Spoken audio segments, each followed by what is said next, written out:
Hello, and welcome to a Kings of War battle overview. Not doing a full battle report tonight, as the main game that I played was against, again, the Forces of Nature. While it was a fantastic game, I am getting a little tired of playing Forces of Nature with elves, and I'm guessing people are getting tired of seeing that also. So I'm sure I'll do another battle report with them in the future, but I'd like to mix it up and do bat reps with some different armies before I do another one with this matchup. Also, this was kind of a test run to see if some units were going to be what I wanted to bring to a tournament that I'm going to next month in Vancouver, BC. So I was using units that weren't all the way filled out. I had a horde of archers, but I only had 20 models, and likewise a horde of chariots, even though I only had two, which was a regiment's worth with how I based them. So only the finest quality for you fine viewers, full model count, fully painted. So when it's crap like this, it's just an overview. But don't worry, more battle reports to come. I plan on doing a full official one next week, and that will feature salamanders and undead. I've got a whole painted army of lizardmen, now salamanders, that I've just been waiting for the rules to finalize on. And as I understand it, they're done. They just need to make the book, but they're not going to change the rules anymore. So I've been putting it off, but I think I got to put the work in and rebase them for Kings of War, because why would you ever go back to individually based units? Nightmare. Absolute nightmare.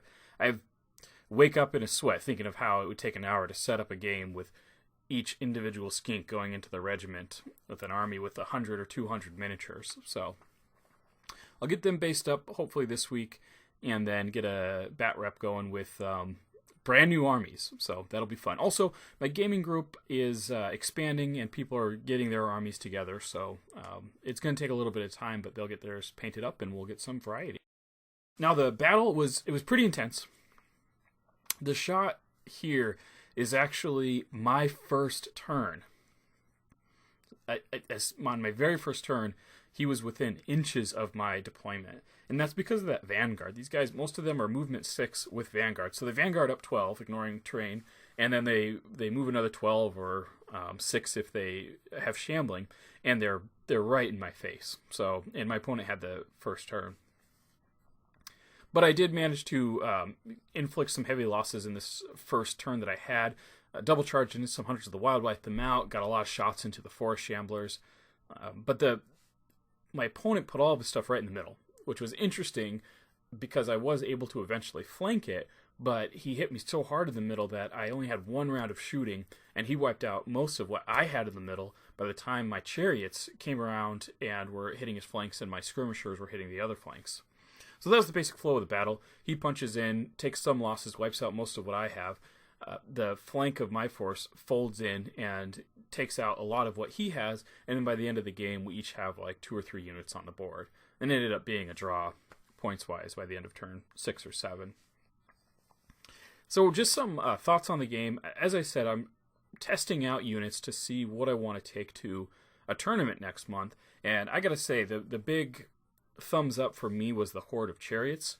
They had the Wine of Elvenkind, and I don't think they'd even be playable without it. But that magic item takes them from unplayable to fantastic, in my opinion, because they can move 8 inches with 2 pivots and then fire at anything 24 inches away with no penalties. And this is all while getting into a position to be able to flank or rear, double or triple those 16 attacks with Thunderous Charge too.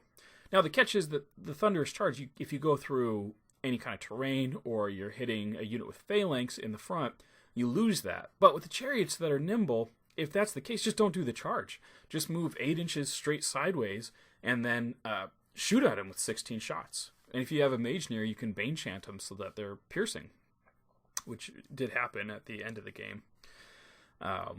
And then the Horde of Archers, that was the other thing I was trying. Fan-frickin-tastic. I gave them the magic item that gives them piercing 1, and then you add a Bane Chant onto that, and you've got 20 shots on a 4-up, rerolling 1s at piercing 2. I mean, it put my bolt throwers to shame. even though I only got one round of it. I think I did 5 or 6 damage to a toughness 5 unit with the archers in just one go.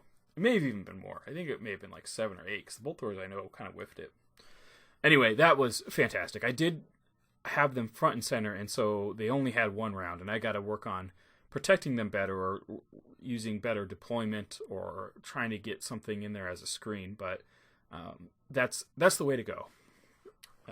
I think in general, if you're interested in elves, or if you're playing elves and you want some tactical advice, I think for a lot of units in the elf army, hordes are your friend. I think in general, I don't really like using hordes because they're hard to maneuver. The infantry hordes are ridiculously wide, and they have a hard time getting around. I think the regiment is just the perfect tactical unit that's got enough staying power to really make a difference, but can get where it needs to go. Exceptions, though, if a unit's primarily going to sit back and shoot, doesn't really need to maneuver much, and that was the case with the archers. And then the chariots, while they were very cumbersome with how big the horde template is, the footprint, that nimble and that 8-inch movement with the shooting made them versatile enough that they didn't have to get themselves into a corner that they'd be stuck in, or they didn't have to charge and go through terrain if they didn't want to. So a horde of a good elf unit, especially one with shooting, is a really good idea because you've already got elite. You've paid the points for that elite, like that 20 shots from the archers, already re-rolling the ones. So really get your money out of the magic item that you put on them, and get mileage out of that by making it a horde. So just a little tactical advice on that. But anyway, it was a very fun game, and now I just have to finish painting. I've got 10 archers half painted, and then another 7 put together. So I have to finish that project, get a couple more chariots, paint those up, and then I think I'm going to be ready to go battle in Vancouver, BC. And in the meantime, I'll be playing with my salamanders and trying to find some other opponents to mix up these battles, and trying to get about 1 a week of these battle reports out. So hope you enjoyed the battle overview. If you disagree with my commentary on the elves, put it in the comments. I'll have a debate. If you want to contribute any other observations, suggestions for what you've seen in your Kings of War games, put it in the comments, and we'll discuss it there. Otherwise, thanks for watching, and I'll see you guys next time.